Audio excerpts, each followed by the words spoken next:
আজকে মোটামুটি একটা মাইলেজ টেস্ট হবে। 269 কিলো চালানো হয়েছে ট্যাঙ্কি ফুল করার পরে। তো এখন আবার ফুল করব, দেখি কতটুকু তেল দেয়।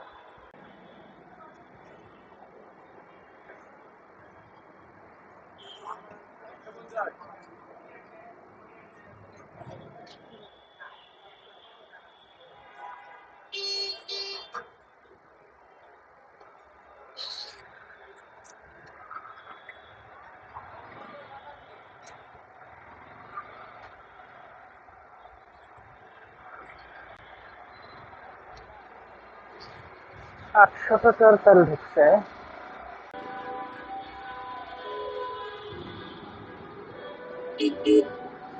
মাশাল্লাহ মাশাল্লাহ। এই যে সিএনজির পিছনে লেখাটা দেখতে পাচ্ছেন, খুবই সুন্দর একটা লেখা কিন্তু। আল্লাহ তুমি মহান, দৃষ্টিভঙ্গি বদলান, জীবন বদলে যাবে। তবে আমার উদ্দেশ্য হচ্ছে একদম নিচের লেখাটা, হালাল রুজির সন্ধানে। ভাই, হালাল রুজি এটাই হচ্ছে মানুষের জীবনের সবচেয়ে বড় নেয়ামত। হালাল রুজি, হালাল রুজি যার নাই তার জীবনে কোনো শান্তি নেই। 2 বেলা খান, 1 বেলা না খান, রুজি হালাল হইলে সেটাতে যে শান্তি, 3 বেলা বুফে খেয়েও সেই শান্তিটা পাওয়া যায় না। এটা সবাই আবাদত করবেন, আপনার রিজিক যদি হালাল না হয়, আপনার কোনো আবাদত কিন্তু আল্লাহর কাছে কবুল হয় না, কোনো দোয়া কবুল হয় না। বাদশাহ হাজ্জাজ বিন ইউসুফের একটা ঘটনা আছে। উনি জালেম বাদশাহ ছিলেন। অফকোর্স মুসলিম, হাজ্জাজ বিন ইউসুফ নাম শুনেই বুঝতেছেন। তো মুসলিম সব শাসকই যে ভালো ছিলেন সেটা তো আসলে জরুরি না। যেমন আমাদের হাসুবু, উনিও তো মুসলিম ছিলেন। তো হোয়াট এভার, হাজ্জাজ বিন ইউসুফ উনি অনেক জালেম ছিলেন এবং সেটা তিনি নিজেও জানতেন। আরে ভাই, একটা মজার ব্যাপার দেখেন, যে আগেকার জালেম বাদশাহ যারা ছিল তারা নিজেরাও জানতো যে আমি জালেম। তারা নিজেও বুঝতো যে আমি খারাপ কাজ করতেছি।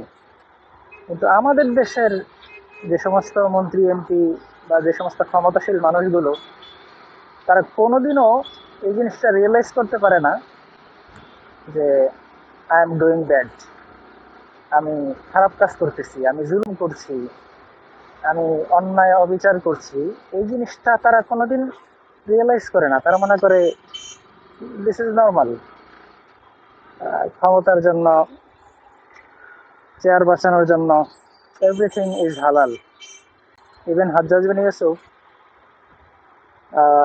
তার মা তাকে প্রায়ই বলতো, তার মা খুব ভালো মানুষ ছিলেন, তার মা তাকে বলতো যে বাবা, তুমি যে এত এত অন্যায় করতেছো, তুমি যে এত এত জুলুম করতেছো, অন্যায় অবিচার করতেছো, পাপাচার করতেছো, কিয়ামতের দিন আল্লাহ তাআলা কি তোমাকে মাফ করবেন?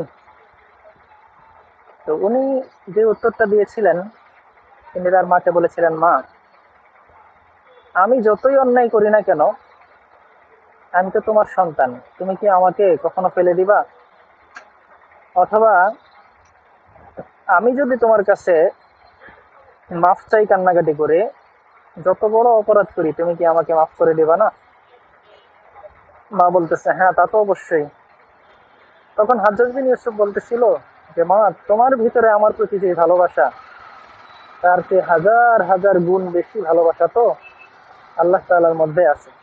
যেহেতু আল্লাহ তাআলা আমাকে বানিয়েছেন, আল্লাহ তাআলার ভালোবাসার 100 ভাগের 1 ভাগ সমগ্র বিশ্ব জাতিকে, সমগ্র মাখলুককে দেওয়া হয়েছে।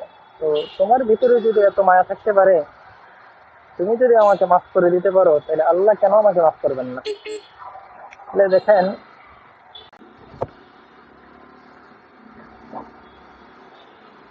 আচ্ছা, যেটা বলছিলাম, তো হাজ্জাজ বিন ইউসুফ যখন চিন্তা করলো এবং তার মন্ত্রী এমপিরা, তারা বলতেছিল যে হুজুর, আপনি তো যে জুলুম করেন, যদি আল্লাহওয়ালা বুজুর্গরা যদি আপনার বিরুদ্ধে বদদোয়া দেয়, আল্লাহর কাছে নালিশ দেয়, আপনি তো শেষ। তো এই জন্য সে একটা চিকন বুদ্ধি খাটাইলো, সে সব আলেম ওলামাদেরকে এবং বুজুর্গদেরকে সে রাজ দরবারে দাওয়াত দিল। খুব তোষামত করলো, কারণ যারা প্রকৃত আল্লাহর খাঁটি বান্দা তারা রাজা বাদশাদের দরবার এড়াইয়া চলতে পছন্দ করেন। তো যাই হোক, হযরত বিন ইউসুফ অনেক বলে কয়ে, অনেক তোষামত করে, অনেক রিকোয়েস্ট করে ওই আল্লাহওয়ালাদেরকে তার দরবারে আনাইলেন।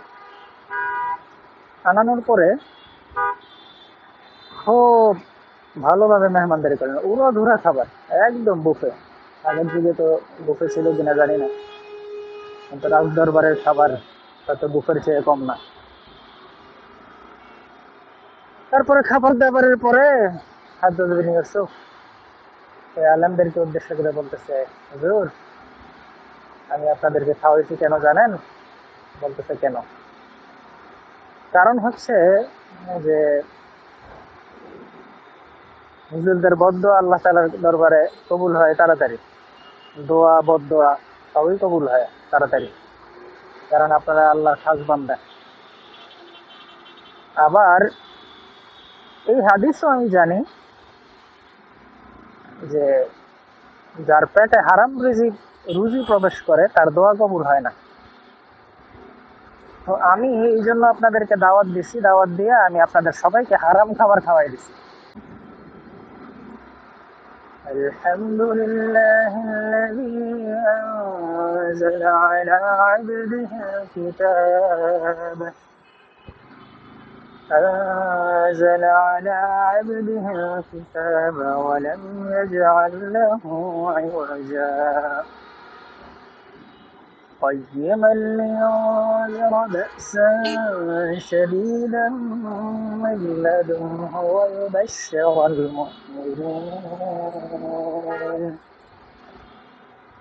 ويبشر المؤمنين الذين يعملون الصالحات أن لهم أجرا حسنا ماكثين فيه أبدا وينذر الذين قالوا اتخذ الله ولدا ما لهم به من علم ولا لآبائهم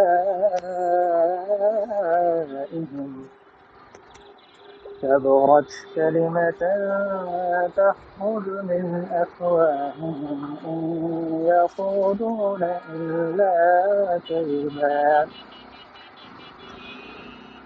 فلعلك باخع نفسك على آثارهم إن لم يؤمنوا بهذا الحديث أسفا إنا جعلنا ما على الأرض زينة لها لنبلوهم أيهم أحسن عملا وإنا لجاعلون ما عليها صعيدا جرزا أم حسبت أن أصحاب الكهف والرقيم كانوا من آياتنا عجبا إذ أوى الفتية إلى الكهف فقالوا ربنا آتنا من لدنك رحمة ربنا آتنا من لدنك رحمة وهيئ لنا من أمرنا رشدا فضربنا على آذانهم في الكهف سنين عددا আর বেশি দূর নাই, এরপর বিআইটির কাছাকাছি চলে এসছে। প্রায় 50 মিনিট লাগলো আমাদের মিরপুর আসতে। যাত্রাবাড়ি থেকে মোটামুটি 50 মিনিটে আমরা মিরপুর এসেছি।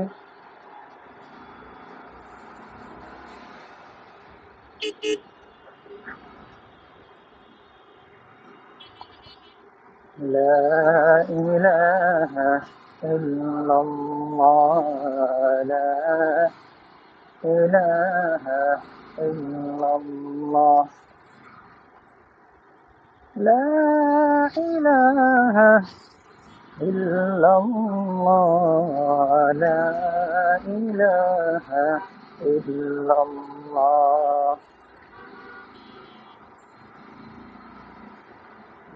لا إله إلا الله لا إله إلا الله